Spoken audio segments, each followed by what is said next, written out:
কৃষকদের ভোগান্তি লাঘবে সারা দেশে চালু হচ্ছে বিএডিসির ৭৫টি বীজ সংরক্ষণাগার। সিন্ডিকেটের দৌরান্ত ও কৃত্রিম সংকটের ভয় কেটে যাবে। বিএডিসির চেয়ারম্যানের উপস্থিতিতে অনুষ্ঠিত হল বীজ সংরক্ষণাগার প্রকল্পের বিশেষ কর্মশালা। প্রকল্পের কাজ পুরোদমে এগিয়ে চলছে ৬৪ জেলার ৪৮৮ উপজেলায়। বিস্তারিত দেখুন শফিক শাহিনের প্রতিবেদনে।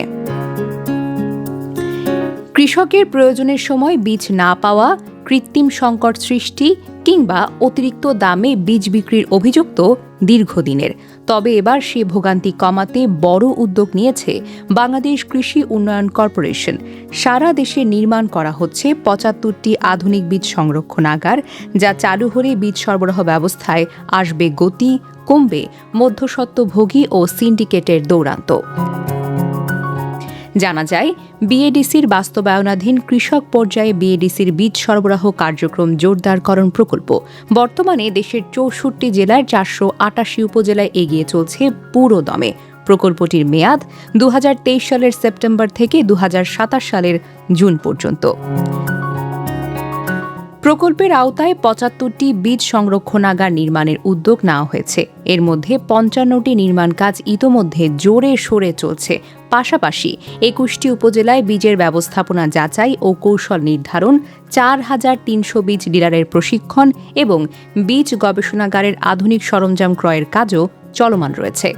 এ উপলক্ষে গত ১০ই জুন বীজ সরবরাহ ব্যবস্থাপনা পর্যালোচনা এবং ফসলভিত্তিক বীজ বিতরণ কৌশল নির্ধারণ বিষয়ে একটি বিশেষ কর্মশালা অনুষ্ঠিত হয়। এতে মাঠ পর্যায়ের কর্মকর্তা এবং সদর দপ্তরে বিভিন্ন বিভাগের কর্মকর্তারা অংশ নেন। প্রধান অতিথি হিসেবে উপস্থিত ছিলেন বিএডিসির চেয়ারম্যান মোহাম্মদ আজিজুল ইসলাম। কর্মশালায় কি নোট পেপার উপস্থাপন করেন ড. উজ্জ্বল কুমার নাথ। তিনি বিদ্যমান বীজ সরবরাহ ব্যবস্থার সীমাবদ্ধতা তুলে ধরে তা আরও দ্রুত, কার্যকর ও সময়োপযোগী করার বিভিন্ন সুপারিশ উপস্থাপন করেন। প্রধান অতিথির বক্তব্যে বিএডিসি চেয়ারম্যান বলেন, দেশের কৃষি ব্যবস্থাপনায় বিএডিসির ভূমিকা অত্যন্তই গুরুত্বপূর্ণ। কৃষকের প্রকৃত চাহিদা নির্ধারণ করে মৌসুম ভিত্তিক বীজ উৎপাদন বাড়াতে হবে এবং বীজের গুণগত মান ও শুদ্ধতা নিশ্চিত করতে কঠোর পদক্ষেপ নিতে হবে।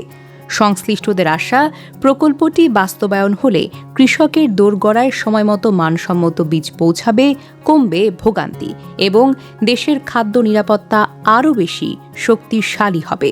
ডেস্ক নিউজ, অগ্রযাত্রা প্রতিদিন।